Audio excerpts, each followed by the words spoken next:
சுதந்திர தினத்தன்று டெல்லி கோட்டையில் தேசிய கொடியை ஏற்றிவிட்டு உரையாற்றிய பிரதமர் நரேந்திர மோடி தீபாவளி பரிசாக ஜிஎஸ்டி கணிசமாக குறைக்கப்படும் என்று அறிவித்தார். இந்தியாவில் தற்போது 5%, 12%, 18%, 28% என 4 அடுக்குகளாக ஜிஎஸ்டி வரி விதிக்கப்படுகிறது. இந்நிலையில் 4 அடுக்குகளில் இருந்து 2 அடுக்காக, அதாவது ஜிஎஸ்டியை 5%, 18% என 2 அடுக்குகளாக குறைக்க பரிசீலிக்கப்படுவதாக மத்திய அரசு தரப்பில் தெரிவிக்கப்பட்டது. அந்த வகையில் 12% வரி அடுக்கில் உள்ள 99% பொருட்கள் 5% வரி அடுக்குக்கும், 28% வரி அடுக்கில் உள்ள 90% பொருட்கள் 18% வரி அடுக்குக்கும் மாற்றப்பட உள்ளதாக கூறப்பட்டுள்ளது. இதனால் சாமானிய மக்கள் அன்றாடம் பயன்படுத்தப்படும் பெரும்பாலான பொருட்களின் விலை அதிரடியாக குறைய வாய்ப்புள்ளதாக கூறப்படுகிறது.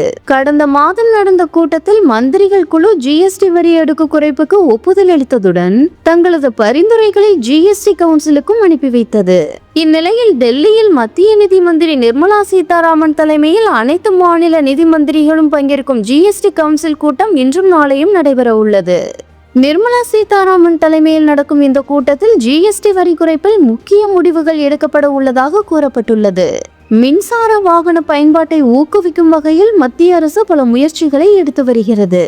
அந்த வகையில் மின்சார வாகனங்களுக்கு 18% ஜிஎஸ்டி விதிக்க மந்திரிகள் குழு பரிந்துரைத்துள்ள நிலையில், மின்சார வாகன பயன்பாட்டை ஊக்குவிக்கும் வகையில் அதற்கு 5% மட்டும் ஜிஎஸ்டி விதிக்க இக்கூட்டத்தில் வலியுறுத்தப்படும் என்று எதிர்பார்க்கப்பட்டுள்ளது.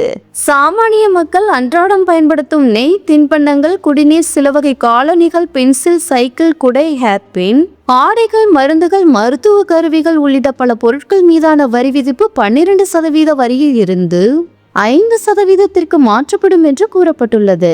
சில வகை டெலிவிஷன்கள், வாஷிங் மிஷின்கள், ஃப்ரிட்ஜ் போன்ற பொருட்களின் விலை 28% ஜிஎஸ்டியில் இருந்து 18% ஜிஎஸ்டிக்கு குறைய வாய்ப்புள்ளதால் அவற்றின் விலையும் குறையும் என எதிர்பார்க்கப்படுகிறது. விலை குறைந்த சிறிய வகை கார்கள் 18% ஜிஎஸ்டிக்குள் கொண்டு வரப்படும் என்றும், எஸ்யூவி ரக கார்கள் மற்றும் சொகுசு கார்கள் மீது 40% சிறப்பு ஜிஎஸ்டி விதிக்கப்படலாம் என்றும் தெரிய வருகிறது.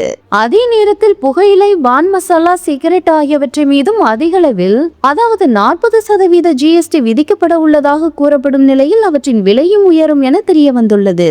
இது ஒருபுறம் இருக்க, வரி குறைப்பால் ஏற்படும் வருவாய் இழப்பை ஈடுகட்ட மத்திய அரசு இழப்பீடு தர வேண்டும் என்று மேற்கு வங்காளம் உள்ளிட்ட சில மாநிலங்கள் கோரிக்கை விடுத்துள்ள நிலையில் அதை பற்றியும் இந்த கூட்டத்தில் விவாதிக்கப்பட உள்ளதாக தகவல்கள் வெளியாகியுள்ளது.